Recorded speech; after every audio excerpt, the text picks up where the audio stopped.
Laglag agad ang Alas Pilipinas sa FIVB Challenger Cup matapos makaharap ang pamosong koponan ng Vietnam. Pero kahit natalo, proud pa rin ang Alas sa ipinamalo sa laro. Nasa frontline ng balitang yan si Ian Suyo. Sa early exit na uwi ang kampanya ng Alas Pilipinas sa FIVB Challenger Cup matapos silang talunin ng Team Vietnam.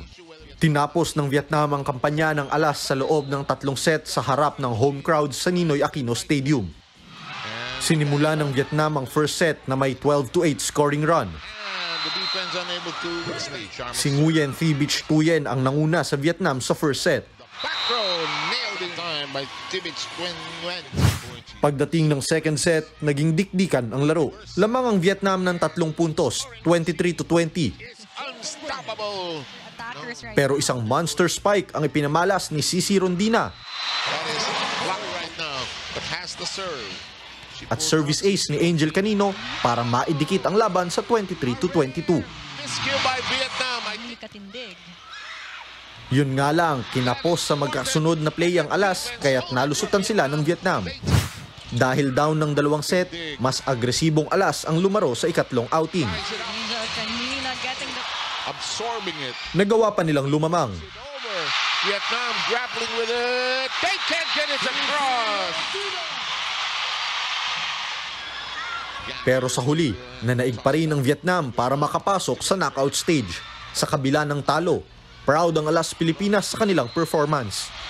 Kanina nag-huddle lang kami, sabi lang ni Ate Gia na walang dapat iisipin. Ipakita lang namin kung ano yung kaya namin gawin.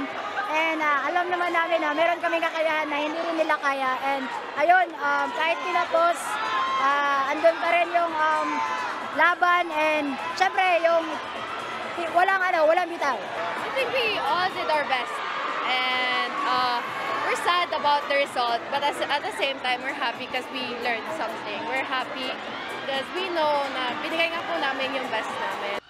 Sunod na agenda ng Alas Pilipinas ay ang Southeast Asia Volleyball League na magaganap sa Agosto. Sa CV League naman, ganun din naman po, makakalaban natin yung mga teams na makakalaban natin sa SEA Games. It's the same. After today's game, we go back to the drawing board, we go back to training, improve what we can from this game, individually and as a team. So ganun din naman talaga ang volleyball. Pagtutuunan na ng focus ng ilang players ngayon ang paghahanda para sa bagong Premier Volleyball League Conference ngayong buwan. Nagbabalita mula sa Frontline, Ian Suyo, News 5. Mga kapatid, Andre Felix po.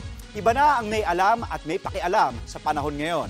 Para sa tuloy-tuloy na balitaan sa Frontline kahit weekend, mag-follow at subscribe sa social media pages ng News 5.